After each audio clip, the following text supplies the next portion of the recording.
Barry's favourite 50 games that he likes. But it's rubbish, I know, yeah. Buongiorno, chappets. I thought it was about time that maybe I did a list of the best board games that I feel I have, and explain it to you, the viewer, what games are great games. Okay, because I think I have something different to other board game reviewers and other board gamers' top 100 lists, because I'm only doing 50, just to keep it shorter. Yeah. So I'm very different, and I'm different because I've got a bit of a different background, and again I've written it all down here why I'm different. Okay, I'm different because I work on a budget. I'm not someone that's going to go out and blow lots of money on board games every year. So I'm probably going to appeal to the average board gaming man or woman, whatever you want to call it. You know, that kind of person that likes to have a few games in their collection which are great and fun and replayable and play again. So maybe this list is going to be a lot more different. Well, of course it's going to be a lot more different to someone who is someone that is colder than you, who buys games all the time. And go, oh, this game. So, and also I'm a family man. So my games are catered to my family and my friends, and not purely to me. Although you will find some games which are in my list because of they appeal to me because of their theme. Another thing you're going to find in this list is themes of games repeating themselves due to the fact that I like those kind of themes, or mechanics that repeat themselves because I like those type of mechanics. So look out for those in the list. Okay, and this list I've kind of like put in order of what I would play. So if you approached me with two of these games for my list, the higher up the list, that's the game that I'd probably play more than the other one. Okay, things I've excluded from this list is one-time plays. Okay, I've got a lot of games here which I've played once. For example, Descent, I've played it once.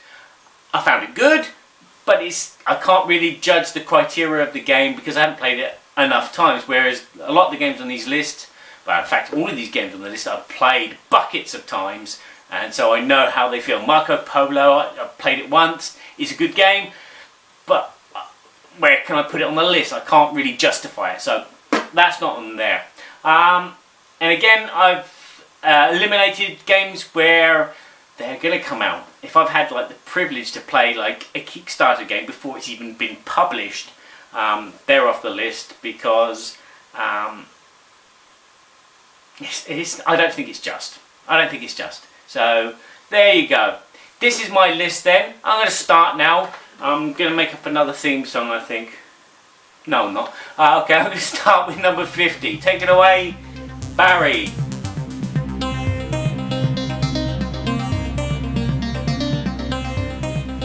My number 50 is a game where you're building something and you have hidden scoring and you're rolling dice very fast, and that game is, guess what it is? Theme Park. Yes, Theme Park is a very, very beautiful family-friendly game. It's very easy to learn. It has some great components, and it's a building game. You're building a theme park, and as you can see, these lovely 3D components make up for the game. You're rolling dice really quickly to get the results that you want, and then with those results you build the things that you want. You can make your land bigger, you can put attractions in, you can build things which manipulate the dice, and then you're trying to attract as many people as you can, because the more people you have in your park, the more money you get, and the more money you get, the more points you have. And that's it. It's a really kind of simple, light game. I like games where you're building something and you can actually see what you're building. You know, it is an engine, but it's a visual engine, and this game does it really well. Although some of the scoring doesn't really gel really well for me, but it is a good family game. It plays really well with 2 and 4 players, and if you have one of these lovely inserts by Rob Searing, the game is a doddle to get out, play, put away. Beautiful. So that's my number 50. Theme Park.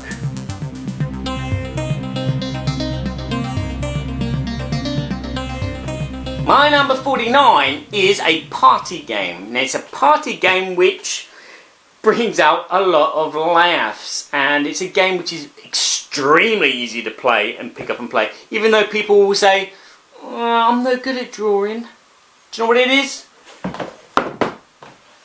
Esquisse.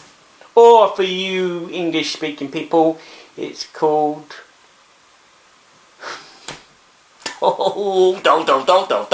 it's called that game. Yeah, Telus Stations. I had to think there, it's in blue cover. Telus Stations is a drawing game like no other. It's Chinese whispers. You start with the word, and then you draw a picture of that word on these lovely little books. Okay, and then you pass it to the next person. The next person looks at their picture, your picture. Oh, someone's got wiped them out. Oh, kids. I bet it was kids. I don't know what that's supposed to be. That looks dirty. But anywho, they look at your drawing, they try and guess what your word is. They write it down on the next page, and then they pass that to the next person who looks at the word that's written there, and then they draw what they think is there, and you just try and see if people guess your words at the end. There you go. That explains that. And there is a scoring system, but this game is fun without the scoring system. Just go round, you open your book at the end of it, and you just see the chain reaction of how your word was deformed by images and other people's interpretations. Really, really funny party game. Esquisse. Telus Stations.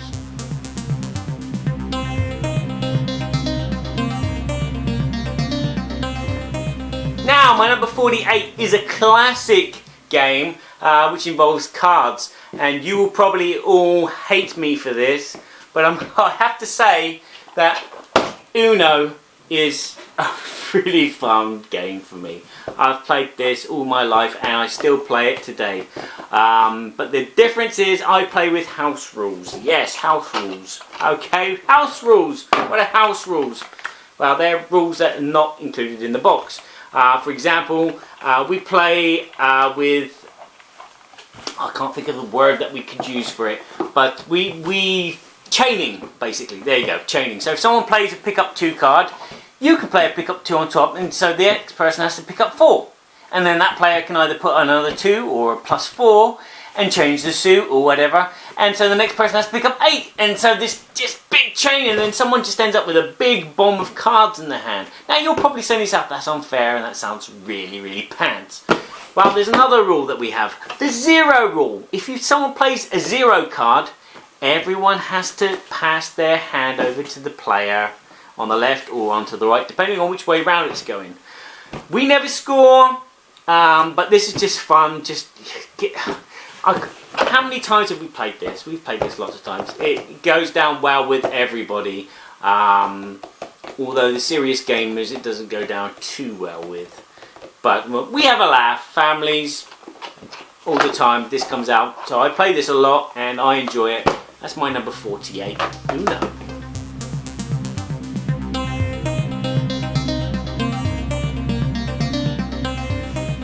My number 47 is another kind of party style game where it involves that. Yeah, if you've seen the video, you know it's crossings, or crossing, sorry, no S on the end there. Okay, crossing is another party style game. It plays up to 6 players. It plays in 15 minutes, but as soon as you finish playing, you want to play it again.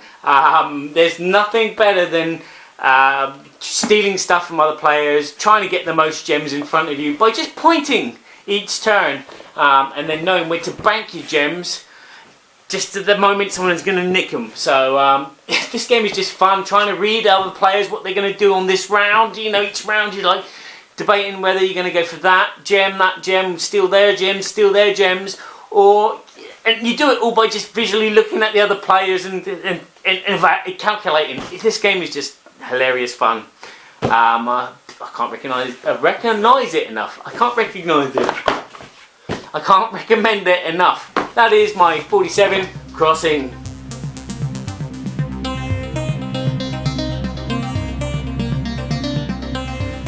My number 46 is another cross game. It's combat-y, miniature-y, and is best played with 2 players. Crossmaster Arena. Yes, this game is... It's probably best to do that. This game is a fun combat skirmish, best with 2 players, and it comes with some extremely beautiful components, and it's all based on the Doofus Wakfu MMORPG computer game. And also, for me, it's based on my favourite series of cartoon animation here, called Wakfu, which has Nox as the evil guy who is stopping time, and my daughter's favourite, Evangeline, who has her magic bow, and oh, poor old... I've gone blank. It's so strange. But so Tristan Percival. It's a great series, and this is a great little game. It is a little bit complex for the younger kids because of the rules, but there is a younger version called Crossmaster Junior, which you can play, which is the same game, the same mechanics. It's combat. You have a map. You got to collect money to buy upgrades, and then beat the other player to get points. When you get certain points, you win the game. It is a fun combat skirmish between 2 players, and that's Crossmaster Arena.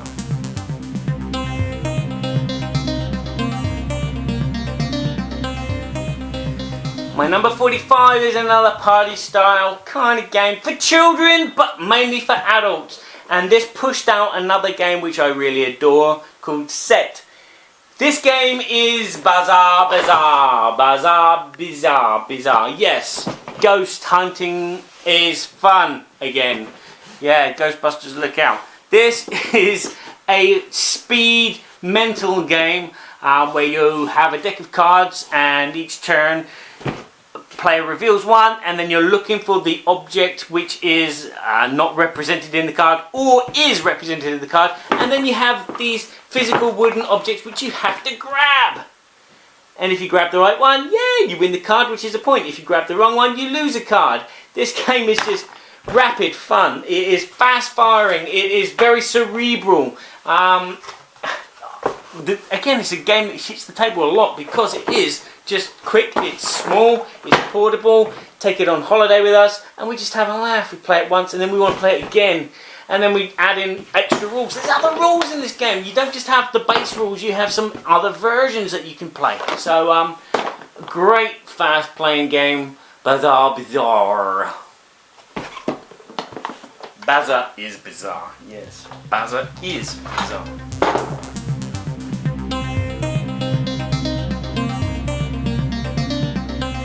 Another party game squeezes its way onto the list at number 44. I forget the numbers. Going once, going twice.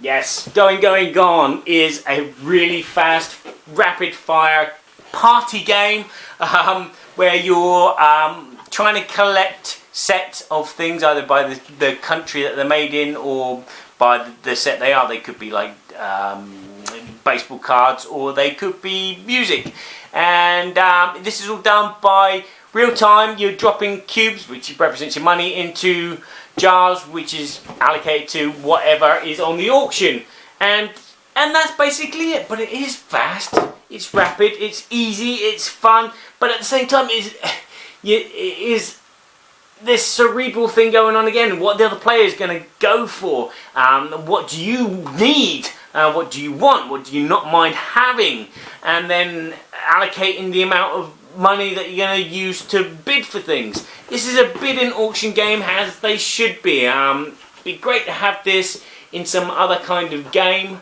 as like in between rounds, but this game on its own, Going Gone, 44.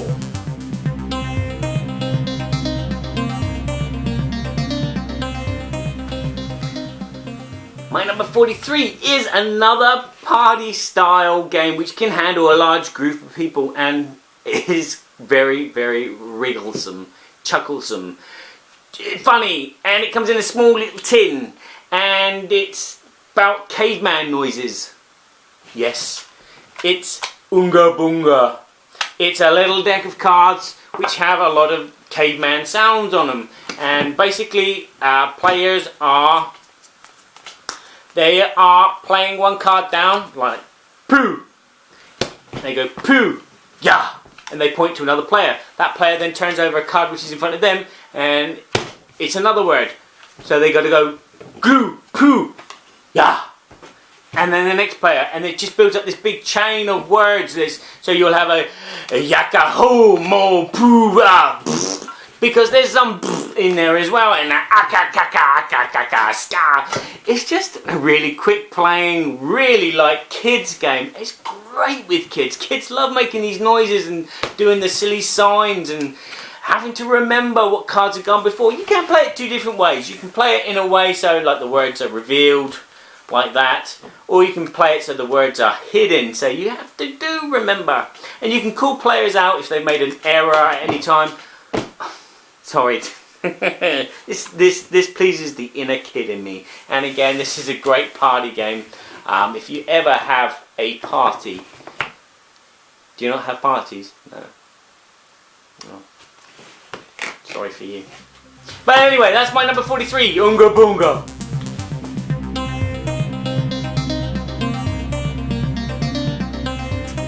Now my number 42 is a trick-taking game. It's the only trick-taking game in my list, which is strange because in my past we've played lots of different types of trick-taking games, but this one makes it onto the list because it does something completely different to every other trick-taking game, and that's create some kind of physical element. This game is the Great Dalmuti. Yeah, Richard Garfield game. Very small, compact, trick-taking game where the object of the game is to get rid of your hand of cards by winning tricks or losing tricks depending on how you want to play, and it's all done with numbers of cards. So if you, for instance, it depends on how many of this number of cards you have to play. So if you have 5 of something, you can start with 5 12s, and then someone else will lay 5 10s because they got to lay lower, and then you can lay 5 5s, and then you win the trick because no one can lay 4 5s because there's only 4 4s in the deck, and 3 3s in the deck, 2 2s in the deck, and 1 1 in the deck. Really good, fun game. Played this a lot in France under a different name called Trou de Cul. Those of you who speak French will know this game. This is the same thing, and the thing that makes this fun is you sit yourself in the order around the table of when you went out. So the first person that went out is the Great Dalmuti, and then the second person that goes out sits to his left, and then the next person that goes out sits to their left, and so the Trou de Cul is on the right. Well, the loser, the peon, as it says in here, not the Trou de Cul because that's a dirty word. They sit on the right, and they have to then deal out the cards. They have to then give the 2 of their best cards to the Great Dalmuti, where the Great Dalmuti has to give his 2 worst cards to the peon, and then you play again, and you keep going round and round, and you swap positions, and it's just really, really fun. And having someone be the peon for about 4 or 5 turns, and then all of a sudden they get this hand and they start climbing, and that's the fun of this game, is the climbing the ladder. Not just sitting on the throne at the top, but climbing that ladder, and that's what this game does really well. And this is we play this every Christmas with the family when they come over, but we play it a lot of times during the year as well because it is easy trick-taking game and it's fun. My favourite anyway, the Great Dalmuti 42.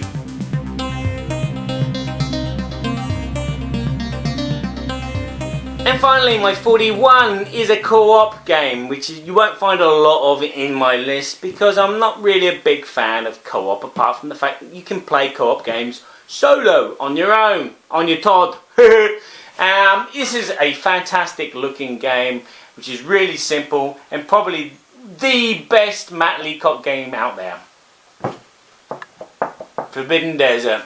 Very, very great, simple cooperative game where you're looking through the desert for clues of how to build this special machine which will fly you out because you've crashed there and you're going to die if you run out of water. And it does build a great team. It plays for 5 players, so if you've got a big family, this is a great game for it. It comes with some wonderful components. The rules are really simple. The artwork is okay, but but it's just a fun adventure where you're trying to build this flying machine, and it just hits the table every now and again, very rarely, but you play it once and you go, that was good. And then you can augment the level, make it harder. Watch my review. It is a really good game. That is my 41, the best Matt Leacock game in the world, Forbidden Desert. There you go. That's the first part of my top 50 list. Yeah, there's a lot of party games in there, but the rest of them, there's not so many party games. So there's more real kind of family games, which are not so party-ish. yeah. Oh, dear, it's going nowhere. So anyway, join me for those as we count down from 40 onwards to my number 1 board game. Bang! Board game! Do do do do! Bang! Board game! Do